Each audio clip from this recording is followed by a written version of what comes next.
এই সূরাটি আয়তনে ছোট হলেও মর্যাদার বিচারে কোরআনে কারীমের শ্রেষ্ঠতম সূরা সমূহের মধ্য থেকে অন্যতম।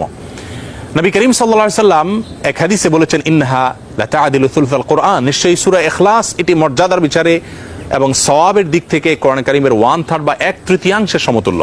বুখারীর এক বর্ণনা থেকে বোঝা যায় নবী সাল্লাল্লাহু আলাইহি সাল্লাম সূরা ইখলাস একবার পাঠ করলে কোরআন কারীমের 1/3 তেলাওয়াত করার সমান সওয়াব পাওয়া যাবে, সেটি বলেছেন।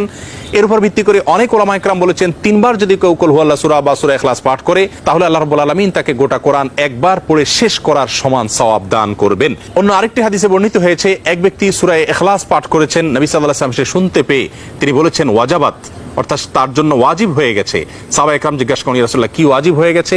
তিনি বলেছেন তার জন্য জান্নাত ওয়াজিব হয়ে গেছে, জান্নাত আবশ্যক হয়ে গেছে। অন্য একটি বর্ণনায় তিনি বলেছেন, যদি কেউ 10 বার সূরা ইখলাস বা কুল হুয়াল্লাহ সূরা পাঠ করে আল্লাহ রাব্বুল আলামিন তার জন্য জান্নাতে একটি প্রাসাদ নির্মাণ করবেন। মসজিদে কুবার একজন ইমাম নিযুক্ত ছিলেন, যিনি প্রতি রাকাত ফরজ নামাজে সূরা ফাতিহা পাঠ করার পর যখন অন্য সূরা মেলানোর অপশন আসে তিনি প্রথমে সূরা ইখলাস পাঠ করেন, এরপর অন্য সূরা পড়েন। সাহাবায়ে কেরাম এবং সেই মসজিদের মুসল্লিরা নবী সাল্লাল্লাহু আলাইহি ওয়াসাল্লামের বিষয়টি উত্থাপন করলেন এবং তারা জানতে চাইলেন কেন তিনি এমনটি করেন। সূরা ইখলাস এটি তো প্রত্যেক রাকাতে পড়াটা বাধ্যতামূলক নয়, সূরা ফাতিহার পর তিনি নিয়মিত এটি কেন করেন? সেই ইমামকে ডেকে নবী সাল্লাল্লাহু আলাইহি ওয়াসাল্লাম জিজ্ঞাসা করলেন এর কারণ সম্পর্কে।